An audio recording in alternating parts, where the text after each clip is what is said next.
paradoxe fascinant traverse l'esprit humain, observable à travers les siècles et les cultures. Plus une personne possède peu de connaissances, plus elle affiche une confiance inébranlable en ses idées. Ce phénomène, universel, se manifeste dans toutes les sphères, des discussions quotidiennes aux débats en ligne.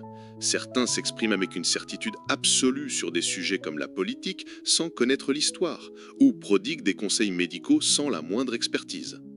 Sur les réseaux sociaux, des opinions s'affirment avec une conviction déconcertante, souvent sans fondement solide.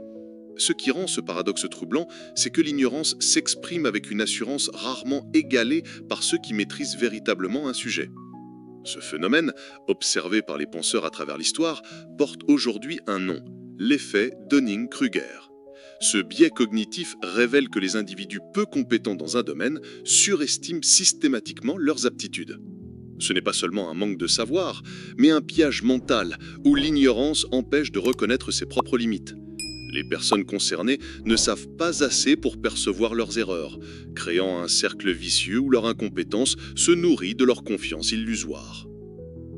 Prenons l'exemple d'une personne qui, après avoir visionné quelques tutoriels en ligne, se croit capable de jouer d'un instrument de musique en concert. À ses yeux, la tâche semble simple, accessible à tous. Elle ignore les années de pratique, les subtilités techniques et la discipline nécessaire à la maîtrise musicale. Ce n'est qu'en se confrontant à la réalité, une pièce complexe à interpréter, qu'elle réalise l'ampleur de son ignorance. À ce carrefour, deux chemins s'offrent à elle.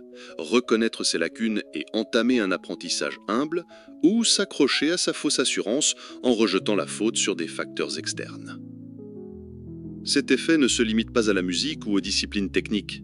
Il imprègne la vie quotidienne. Une personne sans expérience entrepreneuriale peut croire qu'une bonne idée suffit pour gérer une entreprise. Un novice en écriture littéraire peut réduire la création littéraire à une simple question d'inspiration.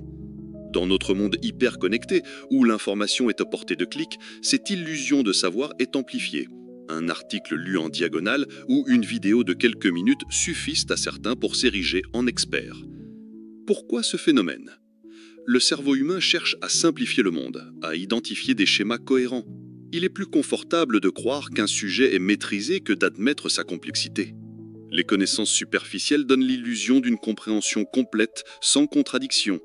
Pourtant, plus on approfondit un domaine, plus on découvre ses nuances, ses exceptions et ses paradoxes. C'est là que se creuse l'écart entre ceux qui savent et ceux qui croient savoir. Le véritable défi réside dans le fait que l'ignorance est invisible à celui qui en est prisonnier. Cette absence de recul nourrit une confiance démesurée, propulsant les moins informés au devant des débats. À l'inverse, ceux qui ont consacré des années à étudier un sujet réalisent l'immensité de ce qu'ils ignorent encore. Cette humilité intellectuelle, loin d'être une faiblesse, est le signe d'une véritable compréhension.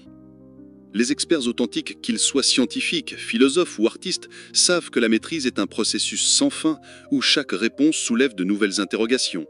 À l'opposé, ceux qui croient tout savoir s'enferment dans une illusion qui freine leur progression.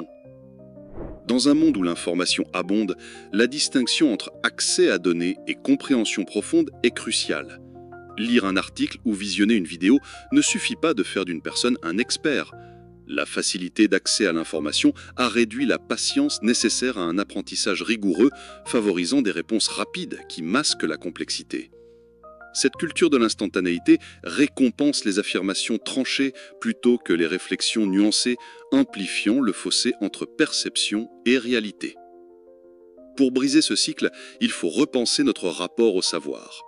La société doit cesser de confondre assurance et compétence et valoriser le doute comme un outil de progrès. L'intelligence véritable réside dans la capacité à explorer sans préjugés, à réévaluer ses croyances et à accepter l'incertitude. Ce n'est qu'en cultivant cette approche que nous pouvons dépasser l'illusion du savoir et tendre vers une compréhension authentique. Le savoir n'est pas une destination, mais un chemin. Seuls ceux qui acceptent de douter, d'explorer et de continuer à apprendre peuvent le parcourir. Merci d'avoir suivi cette réflexion. Si vous souhaitez approfondir d'autres sujets fascinants, abonnez-vous pour poursuivre ce voyage de découverte.